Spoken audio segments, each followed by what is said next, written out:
The problem with the original Conduit game, released on Wii in 2009, is that it was severely overhyped. Claiming to be a first-person shooter on par with those found on the Xbox 360 in terms of production values and gameplay, the Conduit turned out to be a disappointing corridor shooter with limited gameplay scope, uneven graphics, generic art direction, persistent bugs, and a mess of a 12-player online multiplayer mode.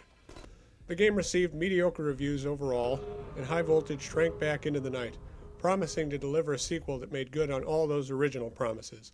2 years later, they bring us Conduit 2, and while I can definitely tell you that they've improved on the original, the unfortunate passage of time has rendered many of these improvements moot. The story starts off where the first game ended. Smack-talking soldier Michael Ford is after power-hungry trust boss John Adams, who has been in cahoots with alien invaders called the Drudge. The plot never really rises beyond this cat-and-mouse game. Adams is always one step ahead, leaving you to deal with the Drudge.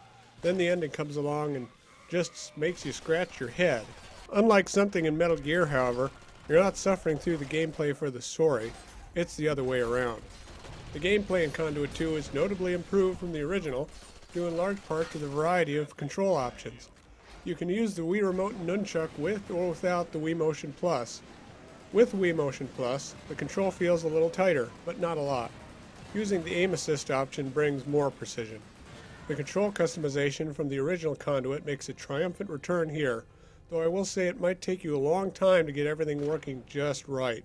For my part, the Classic Controller Pro, configured to duplicate GoldenEye's control scheme as much as possible, worked the best. The game's visuals have been improved largely by increasing the disparity between environments. You'll find yourself wandering through Washington, D.C., of course, but also China, Russia, Central America, and even Atlantis. Sadly, despite the visual panache, you'll still be walking through a lot of corridors, and the more open areas feel a little messy. Cover is strewn about in an uneven manner, and it's not helped by the fact that there is no specific cover system aside from duck, then stand, then duck, etc. While set pieces exist, none of them really make you say wow, and more often they serve only to throw more enemies at you. On the plus side, the character models are much more striking in this game and include several variations on Drudge aliens and a few new truss designs. Michael Ford himself gets a makeover early in the proceedings, from a wetsuit to an armored super soldier suit. Strangely, it doesn't really absorb damage any better. Unfortunately, nothing looks good close up, and any time your field operator Andromeda appears in a cutscene, you'll wonder if this is actually a good-looking N64 game, as she doesn't talk as much as chatter incessantly. The sound design is nice, enemies chatter constantly and realistically, and Michael Ford is now voiced by John St. John. That's right, kids, Duke Nukem himself. Man, that's some weird-looking water. Judging from the metallic luster, it's not exactly water. Then let's not exactly fall into it, okay? While gameplay is rarely more complicated than get from point A to point B, your interactions with the all-seeing eye have nicely evolved to the point where it's basically a scan visor. You can find story information, weapon blueprints, and what Call of Duty fans would call perks scattered throughout every level. You can also revisit any level you want to find everything, which is pretty cool. The multiplayer options are legion. You can play split screen with 3 other people in competitive modes, or a cooperative horde-type mode where you try to mow down as many enemies as possible. Playing any of these modes really racks up in-game currency so you can buy new weapons, gear, and perks for customizing your loadout and avatar. The online multiplayer itself is shockingly inconsistent. Frame rate issues plague most games.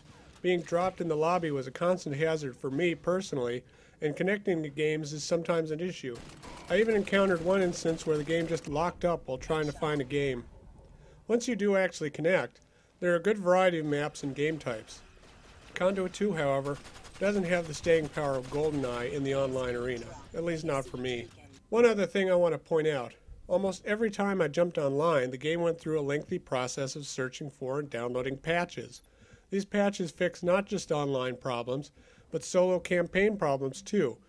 It's appreciated, but it's troublesome to see so many patches released, and it's irritating that it takes so long to search for and download them.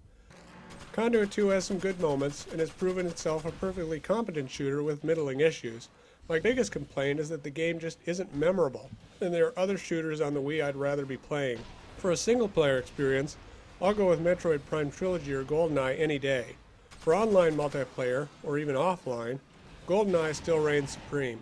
If you need to get your FPS fix, Conduit 2 has you covered, but there are honestly better shooters out there in the gaming landscape.